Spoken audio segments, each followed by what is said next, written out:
വിജയുടെ നമസ്കാരം. ഒരു സുപ്രധാനമായിട്ടുള്ള റിപ്പോർട്ട് പുറത്തു വരുന്നുണ്ട്. നരേന്ദ്രമോദി ഇപ്പോ ക്വാഡ് സഖ്യത്തിന്റെ സമ്മേളനത്തിൽ പങ്കെടുക്കാൻ പോയിരിക്കുകയാണ്. അപ്പോൾ ആ സമ്മേളനത്തിൽ വെച്ച് ഇന്ത്യക്ക് വളരെയധികം പ്രശംസ ലഭിച്ചിട്ടുണ്ട് എന്ന് പല മാധ്യമങ്ങളും റിപ്പോർട്ട് ചെയ്തു. അത് സ്വാഭാവികമാണ്.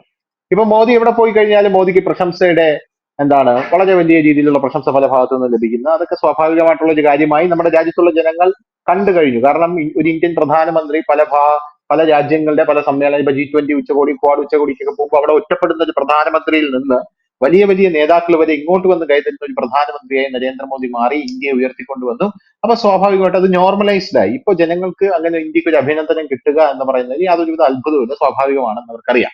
പക്ഷെ കഴിഞ്ഞ ദിവസം വന്ന ഒരു പ്രസ്താവന, ജോ ബൈഡന്റെ ഒരു പ്രസ്താവനയാണ് ഇപ്പോ വളരെ വലിയ രീതിയിൽ ചർച്ചയായിക്കൊണ്ടിരിക്കുന്നത്. ഇത് വലിയ ഒരു ഇന്ത്യയുടെ ഒരു ഡിപ്ലോമാറ്റിക് വിക്ടറി ആയിട്ടാണ് പല ആൾക്കാരും കാണുന്നത്, നയതന്ത്ര വിജയമായിട്ടാണ് കാണുന്നത്.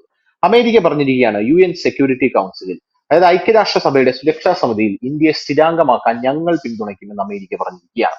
ഈ ഐക്യരാഷ്ട്രസഭയുടെ 6 പ്രധാന ഘടകങ്ങളിൽ ഒന്നാണല്ലോ UN സെക്യൂരിറ്റി കൗൺസിൽ എന്ന് പറയുന്നത്. അന്താരാഷ്ട്ര സുരക്ഷയും സമാധാന പരിപാലനവും ഒക്കെയാണ് ഇവരുടെ പ്രധാനപ്പെട്ട അജണ്ടകൾ പെടുന്നതെന്ന് നമുക്ക് എല്ലാവർക്കും അറിയാം. 5 സ്ഥിരാംഗങ്ങളും 2 വർഷത്തേക്ക് 10 അംഗങ്ങളുമാണ് ഇവർ സെലക്ട് ചെയ്ത് നിർത്തിയിരിക്കുന്നത്. ഈ 5 സ്ഥിരാംഗങ്ങൾക്ക് വീറ്റോ പവർ ഉണ്ട്, നമുക്ക് എല്ലാവർക്കും അറിയാം.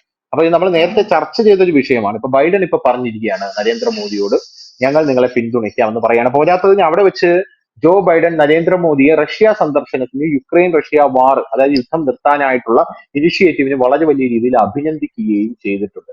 യഥാർത്ഥത്തിൽ എന്താണ് ഇതൊക്കെ ഇൻഡിക്കേറ്റ് ചെയ്യുന്നത്?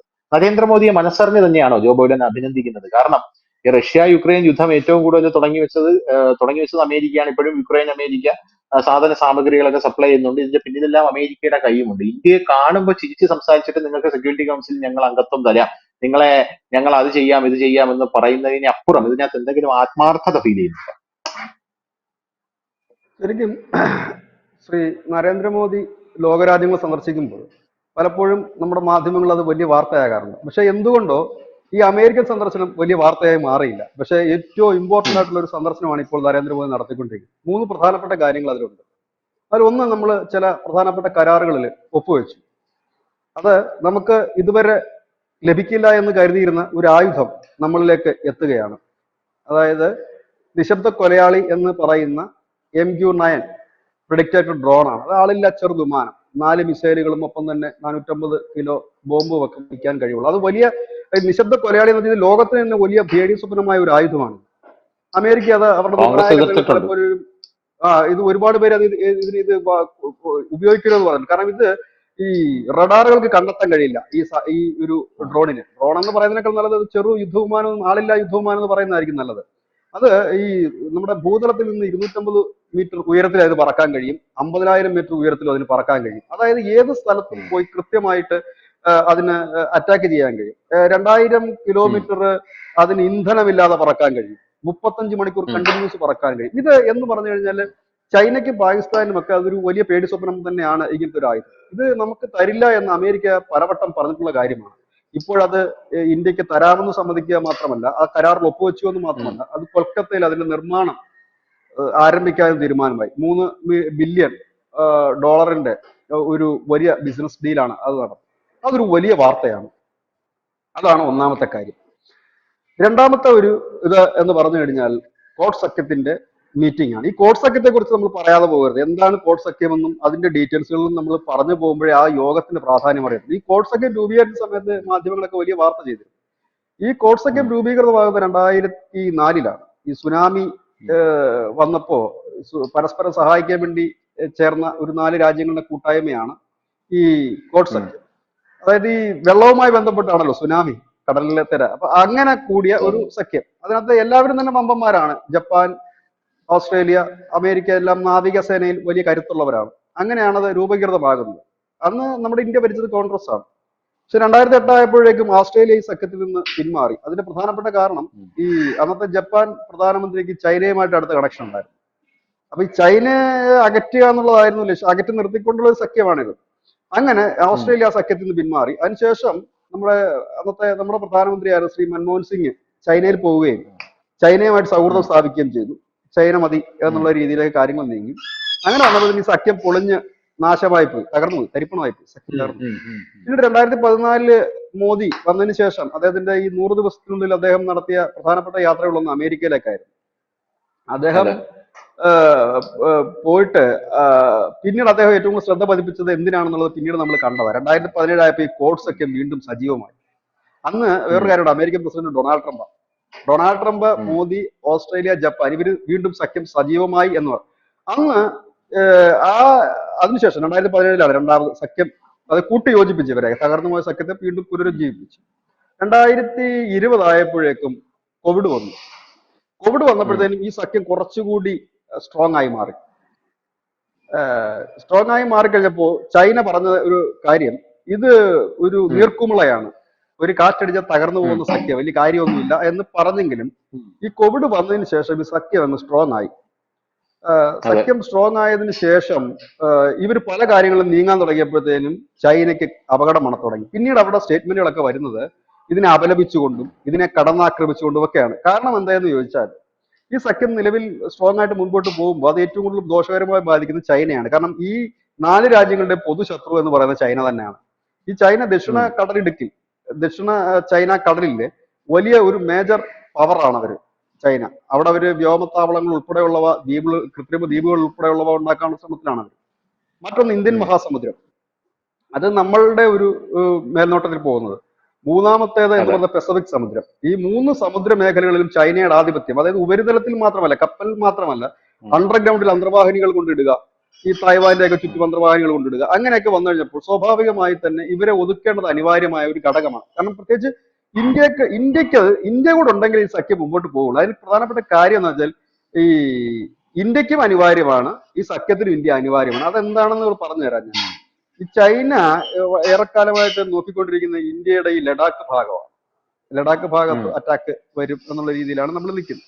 ഈ ലഡാക്ക് ഭാഗത്ത് ഉം, അറ്റാക്ക് വന്നു കഴിഞ്ഞാൽ നമുക്ക് ചൈനയെ പൂട്ടണമല്ലോ വേറൊരു വഴിക്ക്.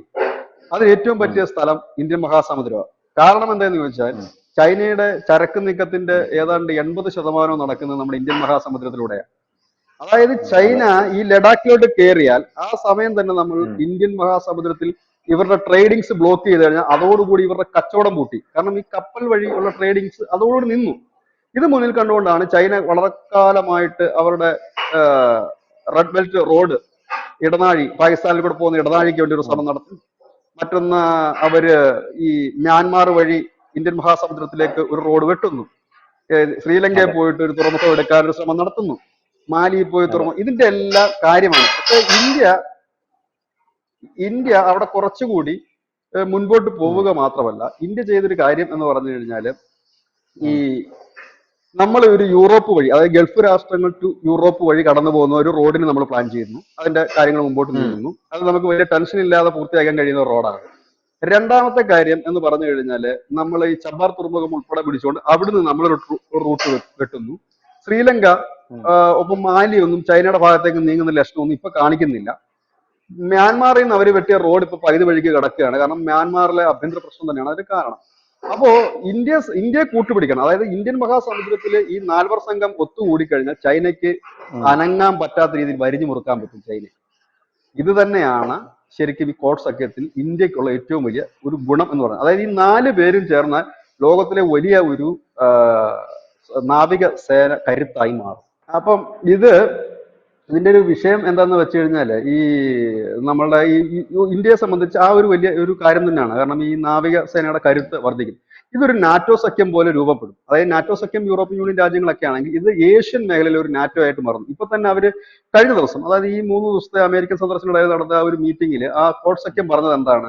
ഞങ്ങൾ പരസ്പരം സഹകരിക്കാൻ തയ്യാറാണ് എന്ന് പറഞ്ഞതാണ്. അതായത് ഞങ്ങൾ ഉം, അങ്ങോട്ടും ഇങ്ങോട്ടും ആക്രമിച്ചു കഴിഞ്ഞാൽ ഞങ്ങൾ പരസ്പരം സഹകരിക്കും. ഇത് ചൈനയ്ക്ക് വലിയൊരു തിരിച്ചടിയാണ്. ചൈന ഇപ്പോൾ പറഞ്ഞു തുടങ്ങിയിട്ടുണ്ട് ഇത് ഏഷ്യയിലെ നാറ്റോ ആണെന്ന് ചൈന പറഞ്ഞു തുടങ്ങിയിട്ടുണ്ട്. ആദ്യം ചൈന പറഞ്ഞത് എന്താണ്? ഉം, ഇതൊരു നീർക്കുമുളയാണ്, ഒരു കാറ്റടിച്ച തകർന്നു പോകുന്നത്. ഇതാണ് ഈ ഉം, ഉം, സന്ദർശനത്തിലെ രണ്ടാമത്തെ പ്രധാനപ്പെട്ട കാര്യം. ഇനി മൂന്നാമത്തെ ഉം, പ്രധാനപ്പെട്ട കാര്യം എന്താന്ന് ചോദിച്ചു കഴിഞ്ഞാൽ ഈ ഉം. പാകിസ്ഥാനെ പേരെടുത്ത് പറഞ്ഞുകൊണ്ട് ഈ രാജ്യങ്ങളെല്ലാം തന്നെ രംഗത്ത് വന്നൊരു കാഴ്ചയാണ്. പ്രത്യേകിച്ച് പത്താൻകോട്ടിലെ ഭീകരവാദം. ആക്രമണം, മുംബൈ ഭീകരാക്രമണം, അതായത് ഈ പാകിസ്ഥാൻ അതിർത്തി കടന്ന് ഭീകര പ്രവർത്തനം നടത്തുന്നു.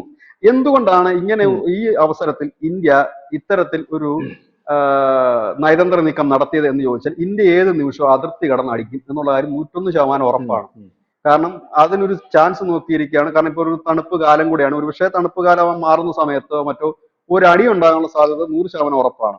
അതിനു മുമ്പ് തന്നെ ഉം, നയതന്ത്ര നീക്കം നടത്തി മറ്റു രാജ്യങ്ങളെ കൊണ്ട് ഇന്ത്യ ഓൾറെഡി ഇപ്പോൾ പറയിച്ചു കഴിഞ്ഞിരിക്കുന്നു. അതായത് പാകിസ്ഥാൻ ഉം, സ്പോൺസർഡ് ഭീകരപ്രവർത്തനമാണ് ഇപ്പോൾ നടക്കുന്നതെന്നും അങ്ങനെ ഒരു ഉം, രാജ്യത്തിനകത്ത് കടന്ന് ഭീകരപ്രവർത്തനം നടത്താൻ മറ്റൊരു രാജ്യം ശ്രമിച്ചു കഴിഞ്ഞാൽ ഇന്ത്യയുടെ പോളിസി തന്നെയാണത്. ഉം, അവരെ ആ രാജ്യത്ത് പോയി അതിർത്തി കടന്ന് അവരുടെ നാട്ടിൽ പോയി കൊന്നു തീർക്കണമെന്നുള്ള ഒരു നയമാണ്. ഇസ്രായേലിന്റെ നയവും നമ്മുടെ നയവും ഒക്കെ ഒന്നുപോലെ തന്നെയാണ്.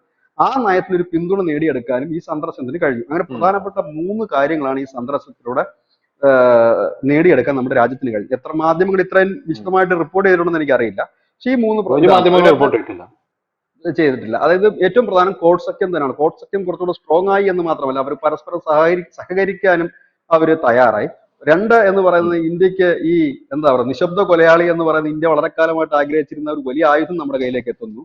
3 എന്ന് പറയുന്നത് ഞാൻ ഈ പറഞ്ഞ മൂന്നാമത്തെ കാര്യമാണ്. അതായത് പാകിസ്ഥാനെ പേരെടുത്ത് പറഞ്ഞുകൊണ്ട് അതിർത്തി കടന്നുള്ള ഭീകരവാദം. ഇത് മൂന്നും ഉം, ഇന്ത്യയുടെ നേട്ടം, ഇന്ത്യയുടെ വിജയമെന്ന് തന്നെയാണ് നമുക്ക് ഇതിനെ പറയാൻ കഴിയുന്നത്. കാരണം ഇന്ത്യയെ വിട്ടിട്ട് ഈ 3 രാജ്യങ്ങൾക്ക് നിൽക്കാൻ കഴിയില്ല. കാരണം ഒന്ന്, ഇന്ത്യൻ മഹാസമുദ്രത്തിൽ ഉം, ആധിപത്യം സ്ഥാപിക്കണമെങ്കിൽ, ചൈനയെ ഒതുക്കണമെങ്കിൽ ഇന്ത്യ ഇല്ലാതെ ഇന്ത്യൻ മഹാസമുദ്രത്തിൽ ഒരു പണിയും നടക്കത്തില്ല. രണ്ടാമത്തെ ഉം, സംഭവം എന്ന് പറഞ്ഞാൽ ഈ നിശബ്ദ കൊലയാളിയെ ഇന്ത്യക്ക് തരുന്നതെന്ന് വെച്ചാൽ വലിയൊരു ഡീലാണ് അവിടെ നടക്കുന്നത്, വലിയൊരു വ്യാപാരമാണ്.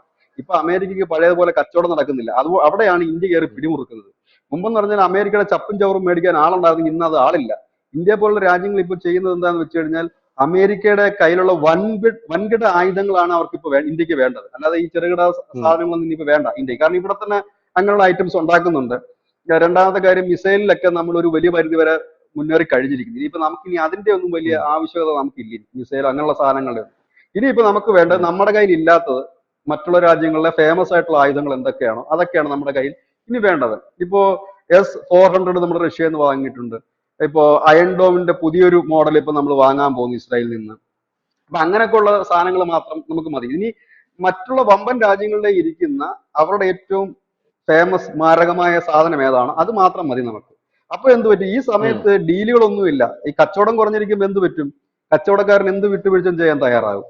അങ്ങനത്തെ ഒരു ഉം, വിട്ടുവീഴ്ചയുടെ ഭാഗമായിട്ട് വേണം നമ്മൾ അതിനെ കാണാൻ. അല്ലാതെ അമേരിക്കയുടെ അകമഴിഞ്ഞ് സ്നേഹവും പ്രണയവും ഒന്നും അല്ല നമുക്ക് ഉം, ഈ ഉം, പറഞ്ഞ MQ-9 ഒക്കെ നമുക്ക് നൽകുന്നത്. പകരം നമുക്ക് നൽകുന്നത് ഈ സമയം നോക്കി മോദി അത് കൊത്തി എന്നുള്ളതാണ്. കാരണം മൊത്തത്തിൽ ഉം. ഒരു തകർന്നിരിക്കുന്ന സമയത്ത്, കച്ചവടമൊക്കെ ഇങ്ങനെ ഡൗൺ ആയി നിൽക്കുന്ന സമയത്ത് ആ സാധനം ഞങ്ങൾ എടുത്തോളാം എന്ന് പറഞ്ഞിട്ട് ചെയ്യുന്നു എന്ന് മാത്രമല്ല, കൊൽക്കത്തയിൽ അതിന്റെ ഒരു പ്ലാന്റ് തുടങ്ങാനും കൂടെ. അപ്പൊ എല്ലാം കൊണ്ടും ഈ ഒരു സന്ദർശനം വളരെ ഇമ്പോർട്ടന്റ് ആയിട്ടൊരു സന്ദർശനമാണ്. പ്രത്യേകിച്ച് ഈ കോഡ് സഖ്യത്തിന്റെ കാര്യത്തിൽ വലിയൊരു ഉം. മുന്നേറ്റം നമുക്ക് ഉണ്ടാക്കാൻ കഴിഞ്ഞു. രണ്ടാമത്തെ കാര്യം, ഈ പാകിസ്ഥാൻ നെ പേരെടുത്ത് പറഞ്ഞുകൊണ്ട് വിമർശിക്കാൻ അമേരിക്ക ഉൾപ്പെടെയുള്ള രാജ്യങ്ങൾ തയ്യാറായി എന്ന് മാത്രമല്ല, ഇന്ത്യ നാളെ കയറി അടിച്ചു ഉം, കഴിഞ്ഞാലും അതിന് ഇപ്പോഴേ തന്നെ ഒരു പച്ചക്കൊടി കൊടുത്തു കഴിഞ്ഞു ഈ കോഡ് സഖ്യം. അതായത് ഉം. അതിർത്തി കടന്നുള്ള ഭീകരവാദത്തെ ഇല്ലാതാക്കണം, പാകിസ്ഥാൻ അത് ചെയ്യുന്നുണ്ട് എന്നവർ പറഞ്ഞു കഴിഞ്ഞു. പത്താൻകോട്ട് ഉദാഹരണം എടുത്ത് പറഞ്ഞുകൊണ്ടാണ് അവർ ഇത് പറഞ്ഞത്. ഈ സെക്യൂരിറ്റി കൗൺസിലിൽ നമുക്ക് സ്ഥിരാംഗത്വം തരാൻ പിന്തുണയ്ക്കുമെന്ന് അമേരിക്ക പറഞ്ഞിട്ടുണ്ടല്ലോ ചേട്ടാ. അത് ഉടനെ എങ്ങാനും നടക്കുമോ? ഇവന്മാർ ഇത് കുറെ കാലമായിട്ട് ഇത് പറയുന്നു ഇവന്മാര്. അല്ല, ഈ ആദ്യകാലങ്ങളിൽ ഇന്ത്യക്ക് സെക്യൂരിറ്റി കൗൺസിലിൽ ഇടം കൊടുക്കാതിരിക്കാൻ വേണ്ടി ശ്രമിച്ച ഒരു രാജ്യം അമേരിക്കയായിരുന്നു. പക്ഷെ ഉം, ഇന്നിപ്പം ഇന്ത്യ ഇല്ലാതെ ഈ സെക്യൂരിറ്റി കൗൺസിൽ മുമ്പോട്ട് പോകില്ല. കാരണം ഏഷ്യയില് ഇപ്പോൾ ഒരു പ്രബലമായ, ഏഷ്യക്ക് ഒരു റെപ്രസെന്റേഷൻ ഇല്ല എന്ന് തന്നെ പറയാം. ചൈനയാണുള്ളത്. ആ ചൈനയുടെ റെപ്രസെന്റേഷൻ ഉള്ളത് മറ്റുള്ള യൂറോപ്യൻ കൺട്രീസിന് അത്ര സുഖകരമായ ഒരു പോക്കല്ല. ചൈനയിൽ ഇപ്പോൾ പഴയ പോലെ അല്ല ഏഷ്യ. മുമ്പെന്ന് പറഞ്ഞാൽ ചൈന ഒരു സൂപ്പർ പവർ ആയിട്ട് അന്ന് നിന്നെങ്കിൽ ഇന്ന് ചൈന മാത്രമല്ല ഇന്ത്യയും കൂടെ ആ ഒരു രീതിയിലേക്ക് വരുന്നുണ്ട്. അത് മാത്രമല്ല, യൂറോപ്യൻ കൺട്രീസിന്റെയും മറ്റ് കൺട്രീസിന്റെ ഇടനിലക്കാരനായിട്ട് ഇന്ത്യ പ്രവർത്തിക്കുകയും ചെയ്യുന്നുണ്ട്. ഇപ്പൊ ഈ ഉക്രൈൻ ഉം, റഷ്യ യുദ്ധം അവസാനിപ്പിക്കുന്നതിലായാലും, ഇപ്പൊ കഴിഞ്ഞ ദിവസം ഇസ്രായേലിന്റെ സ്ഥാനപതി, ഇന്ത്യൻ അംബാസിഡർ ഇസ്രായേലിന്റെ, അദ്ദേഹം പറഞ്ഞത് ഇന്ത്യ പറഞ്ഞാൽ ഞങ്ങൾ അനുസരിക്കാം, ഈ ഹമാസ് ആയിട്ടുള്ള ഗസയിലെ പ്രശ്നം യുദ്ധം തീർക്കാൻ ഇന്ത്യ ഇടപെടണമെന്ന് പറയുന്ന നിലയിലേക്ക് മാറി. അതായത് യൂറോപ്പിന്റെ ഒരു ഇടനിലക്കാരനായി ഇന്ത്യ മാറി എന്നുള്ളിടത്താണ് ഇപ്പോഴും ഈ സ്ഥിരാംഗത്വത്തിന് വേണ്ടിയിട്ട് അമേരിക്ക പിന്തുണയ്ക്കാന്ന് പറയാം. കാരണം അവർക്ക് കാര്യം നടക്കണമല്ലോ. ഇപ്പോഴും നടക്കുന്ന പണി ഉം, അതല്ലേ. ഉക്രൈൻ റഷ്യ യുദ്ധം നടക്കുമ്പോൾ നമ്മൾ എന്താ ചെയ്യുന്നത്, റഷ്യയിൽ നിന്ന് എണ്ണ വാങ്ങുന്നു, എന്നിട്ട് നമ്മൾ അത് ഉം. സംസ്കരിച്ച് യൂറോപ്പിന് കൊടുക്കുന്നു. അതായത് നമ്മളൊരു ഇടനിലക്കാരനാണ് രണ്ടിന്റെ. അപ്പൊ ഇടയ്ക്ക് നിൽക്കുന്ന മധ്യസ്ഥൻ എന്ന നിലയിൽ, മീഡിയേറ്റർ എന്ന നിലയിൽ നമ്മൾ ഇതിൽ വന്നേ പറ്റൂ, ഒന്നാമത്തെ കാര്യം. ഇതിനോടൊപ്പം തന്നെ ഈ എന്തായാലും ഇനി ഇപ്പോൾ ഇതിന്റെ ഈ സുരക്ഷാ കൗൺസിൽ, സെക്യൂരിറ്റി കൗൺസിലിന്റെ ഇത് ഘടന മാറ്റിയേ പറ്റൂ, എന്ത് തന്നെ ആയാലും മാറ്റിയേ പറ്റൂ. കാരണം ഇത് ഉണ്ടാക്കിയ സമയത്തുള്ള രാജ്യങ്ങളല്ല ഇപ്പോഴുള്ളത്. ഒരുപാട് രാജ്യങ്ങൾ പിന്നീട് അഡീഷണൽ ആയിട്ട് ഇത് കയറി വന്നിട്ടുണ്ട്. പ്രത്യേകിച്ച് ആഫ്രിക്കൻ ഉം. രാജ്യങ്ങൾക്കൊന്നും ഇതിനകത്ത് വലിയ പ്രാധാന്യമൊന്നുമില്ല. അപ്പൊ ആഫ്രിക്ക എന്നൊരു രാജ്യം ഉണ്ടാകാൻ സാധ്യതയുണ്ട്. ഇന്ത്യ വരുമെന്നുള്ള കാര്യം 100% ഉം. ഉറപ്പാണ്. ചൈനയ്ക്ക് ഇപ്പൊ പഴയ പോലെ എതിർപ്പൊന്നും ഈ വിഷയത്തിലില്ല. കാരണം പക്ഷെ ഇനി ഉം. അറിയേണ്ട ഒരു കാര്യം, ഈ പുതിയതായിട്ട് രാജ്യങ്ങൾ ഈ ഇതിനകത്ത് ഈ സുരക്ഷാ കൗൺസിലിൽ വരുമ്പോൾ ഇവർക്കൊക്കെ ഈ വീറ്റോ പവർ കൊടുക്കുമോ ഇല്ലയോ എന്നുള്ളതാണ് ഇനി അറിയില്ല. ഇനി അതെടുത്ത് കളയുമോ എന്ന് അറിയത്തില്ല. വീറ്റോ പവർ കൊടുക്കുകയാണെന്നുണ്ടെങ്കിൽ ഇന്ത്യ ഉള്ളത് ഉം. റഷ്യക്കും നല്ലതാ. കാരണം റഷ്യയുടെ നിലപാടിനൊപ്പം നമ്മൾ നിൽക്കും. മറ്റേ അമേരിക്കയായിട്ടുള്ള നിലപാടിന്റെ ഒരു നിൽക്കുക. അപ്പൊ രണ്ടിന്റെ ഇടയ്ക്ക് നിൽക്കുന്ന ഒരാള്, കാരണം ചതിക്കില്ല എന്നുള്ളൊരു വിശ്വാസം, അതാണ് നമ്മുടെ ഒന്ന്. രണ്ടാമത്തെ ഒരു കാര്യം എന്ന് പറഞ്ഞു കഴിഞ്ഞാല് ചൈനയ്ക്ക് ഇപ്പോൾ എതിർപ്പില്ലാത്തതിന് കാരണം ചൈന ഇപ്പോൾ മാക്സിമം ഇന്ത്യ ആയിട്ട് ഒന്ന് സമരസപ്പെട്ട് പോകാൻ വേണ്ടിയിട്ടാണ് ഇപ്പോൾ അവർ ആഗ്രഹിക്കുന്നത്. ഇത് സ്നേഹം കൊണ്ടല്ലത്, കാരണം അവിടുത്തെ സാമ്പത്തിക പ്രതിസന്ധിയും കാര്യങ്ങളും കൊണ്ടാണ് അവർ ആ നിലയിലേക്ക് പോകുന്നത്. അപ്പം ഇതൊക്കെ തന്നെയാണ് അമേരിക്കയിലുള്ള മോദിയുടെ സന്ദർശനം. അത് വലിയ വാർത്തകൾ തന്നെയാണ് ഇതെല്ലാം. ഈ മൂന്ന് വാർത്തയും വളരെ ഇമ്പോർട്ടന്റ് ആയിട്ടുള്ള വാർത്തയാണെന്ന് തന്നെ പറയേണ്ടി വരും. പക്ഷെ എന്തുകൊണ്ടാണ് നമ്മളത് എടുത്തിട്ടില്ല, ആരും പറഞ്ഞിട്ടുമില്ല അത്. ഇപ്പൊ അതിന്റെ ഗൗരവം അതെ തനിക്ക് മനസ്സിലായോ ആ സന്ദർശനത്തിന്റെ? അതെ അതെ അതെ അതെ അതെ, വളരെ ഗൗരവമുള്ള വാർത്തയാണ്. അപ്പോ പക്ഷെ ഇത് അതിന്റെ